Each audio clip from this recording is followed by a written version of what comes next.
Pour son adaptation du roman Dracula, le réalisateur Francis Ford Coppola a mis un point d'honneur à respecter l'œuvre originale.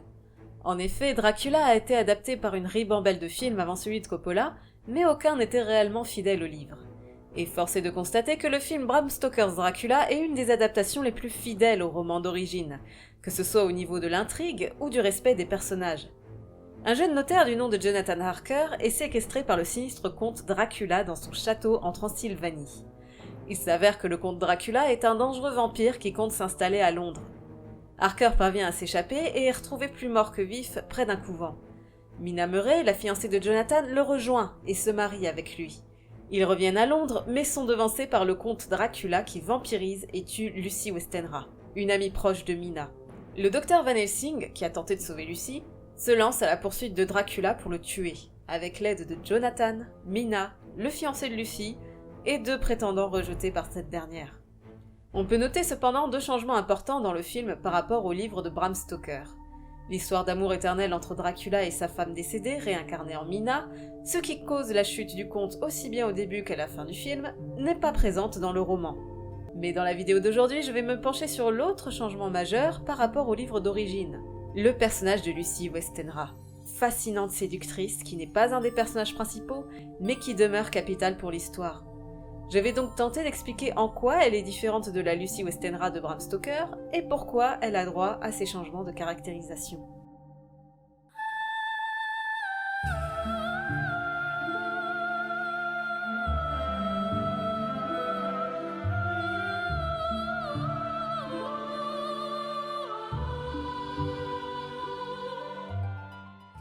Tout d'abord, qu'est-ce qu'on retient du film de Coppola, en particulier concernant Lucy Westenra ? Puis alors à un moment donné, le vampire, il se prend la gonzesse. Eh oui, le public retient principalement de Lucy Westenra qu'elle flirte avec plusieurs hommes en même temps, qu'elle couche avec Dracula, et qu'elle est en règle générale très portée sur le sexe. Please let me touch it. It's so big. Dans le bouquin pourtant, Lucy est loin d'être aussi délurée. Elle est gentille, douce et ne fait aucune blague cochonne. En fait, elle ne dérape que sur un seul passage. Lucy écrit à son amie Mina et lui raconte que 3 hommes, tous très différents, mais qu'elle apprécie beaucoup, lui ont demandé sa main en même temps. Elle explique qu'elle est heureuse d'être autant admirée, mais elle ajoute ceci. Pourquoi ne permettons pas aux femmes d'épouser 3 hommes, voire plus, ce qui leur épargnerait bien des tracas ? Mais voilà une hérésie que je ferais bien de ne pas prononcer. Alors, je sais que hors contexte, cette phrase semble vouloir dire « Mais c'est vrai, comment se satisfaire d'un seul homme ?» Sauf que dans le contexte, la phrase signifiait « Je vais devoir briser le cœur de 2 hommes, et ça me fait très mal de devoir les blesser. » Tout le livre en fait montre que Lucy est quelqu'un d'incroyablement gentil, et qu'elle est si altruiste qu'elle pense au bien-être des autres avant le sien. Et cette citation fait partie des moments du livre qui prouvent que Lucy a un cœur en or. Et histoire de remettre les pendules à l'heure, je vous affirme que cet aspect du personnage est plutôt respecté dans le film. On a tendance à retenir les flirts de Lucy et la scène où elle couche avec Dracula, mais quand on regarde vraiment le film, on s'aperçoit que Lucy est une excellente amie. Quand Mina n'a pas le moral, elle s'en aperçoit, elle écoute ses malheurs et fait tout pour la consoler. Elle va même jusqu'à lui donner sa bague de fiançailles pour son mariage avec Jonathan. Quand elle est malade, elle ne se plaint que lors des crises de vampirisme et cherche à rassurer ceux qui l'aiment autant que possible. On sent que Coppola a quand même voulu montrer que Lucy est remplie d'amour sincère pour tous ceux qui l'entourent. So that I want to, emphasize less Lucy the tart and more Lucy the soul. Alors pourquoi Coppola l'a-t-il plus sexualisée par rapport au roman ? Je rappelle tout d'abord que Lucy n'a que 19 ans. Here I am, almost 20. Et autre information qui va sûrement vous surprendre, mais qui est importante pour comprendre Lucy, elle est vierge. But not even one marriage proposal. Lucy is a pure and virtuous girl, but I admit that her free way of speaking shocks me sometimes. Pour moi, cette réplique de Mina résume très bien Lucy avant qu'elle ne devienne vampire. Lucy me fait penser à une de ces adolescentes qui dirait à toutes ses copines « Ouais, moi j'ai donné ma virginité à Dylan dans les toilettes », juste pour provoquer et pour choquer, alors qu'elle n'a en fait jamais dépassé le stade du bisou sur la bouche. I did. Only last night. Fibber, you did not. Yes, I did. Well, in my dreams. D'ailleurs, pour la fameuse blague du couteau, elle vérifie plusieurs fois que Mina regarde. On sent qu'elle veut plus provoquer l'admiration de Mina que réellement flirter avec Quincy, qui a d'ailleurs très bien compris qu'elle ne fait que jouer puisqu'il répond par Oh, my dear, sweet little girl. En conclusion, la Lucy humaine de Coppola est plus une adolescente aux hormones en folie qu'une véritable femme lubrique, comme la plupart des gens le pensent. Ce qui rend son assassinat d'autant plus violent et tragique. La façon dont elle est agressée par Dracula est très sexuelle, de la même manière que Jonathan Harker est agressé sexuellement par les 3 femmes de Dracula plus tôt dans le film.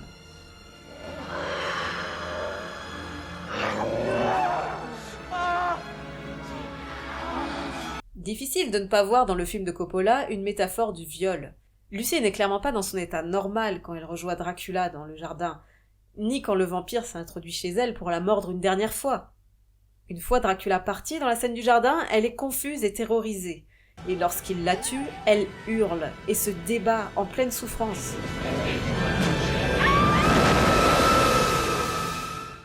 Lucy est donc tout d'abord une victime de viol et d'un assassinat. Mais sa transformation en vampire va également faire d'elle un monstre coupable, à l'image de Dracula. Une fois devenue vampire, la Lucy de Coppola passe de l'archétype de l'adolescente pleine de vie à celui de la femme fatale. La femme fatale est un personnage charismatique qui utilise ses charmes pour entraîner les hommes vers leur perte. Elle cause d'ailleurs souvent leur mort. Ce qui est totalement le cas de Lucy qui ensorcelle Arthur pour tenter de le mordre.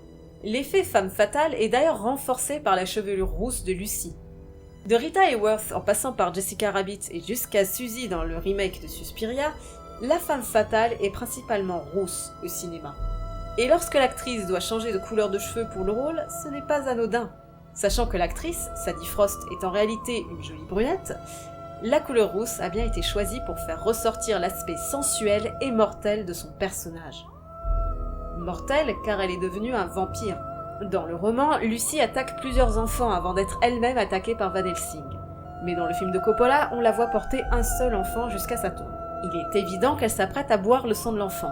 Peut-être même qu'elle va le tuer. Le mythe de la femme vampire qui attaque les enfants est assez fréquent. On peut notamment penser à Lilith, une démone, qui est rousse d'ailleurs, et qui buvait le sang des petits garçons dans leur sommeil.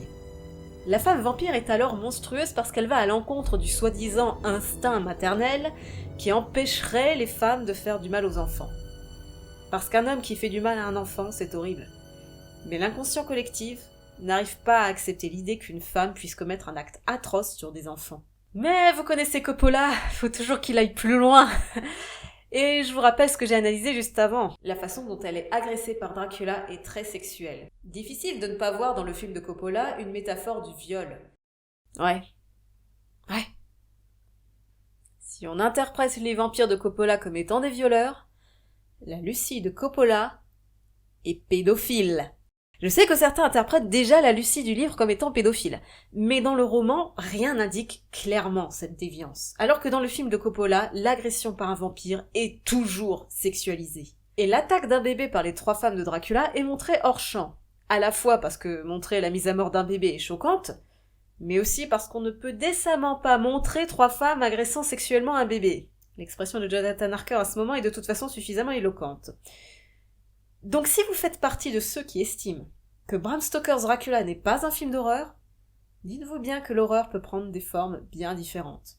Et Lucy en tant que vampire est un personnage qui suscite le malaise et le dégoût, aussi bien par son aspect de femme fatale que par son penchant immoral pour les enfants. Si je veux résumer le personnage de Lucy Westenra dans l'œuvre de Francis Ford Coppola, il s'agit d'une adolescente qui subit une véritable descente aux enfers jusqu'à en devenir une femme certes séduisante, mais surtout monstrueuse. Elle passe de la victime innocente à la coupable ignoble. Le film lui accorde d'ailleurs une fin cruelle et violente, alors que le roman laissait entendre que son âme a pu monter au paradis. Et honnêtement, même la Lucy du film, coquette et provocante, ne méritait pas de se faire tuer de manière aussi choquante, au point d'être comparée par le montage à un roast-beef bien saignant. Personnellement, j'aime beaucoup la Lucy Westenra de Coppola. Certes, il s'est éloigné du roman. Mais il faut bien avouer que les personnages de Bram Stoker manquent parfois de profondeur. Les personnages féminins sont moins développés, et sont décrits de manière si floue qu'en fait, les réalisateurs sont obligés d'interpréter, et de donner un sens aux personnages. Selon moi, Coppola a su donner un sens à Lucy, à son caractère, et à ce qu'elle représente dans l'histoire. Et ce qui me chagrine le plus, c'est que les adaptations suivantes s'inspirent souvent de la version de Coppola, mais exagèrent tellement l'aspect séducteur de Lucy. Lucy Westenra est réduite dans l'inconscient collectif à une séductrice un peu écervelée, alors qu'elle est à la fois une jeune femme innocente et un monstre ignoble à abattre.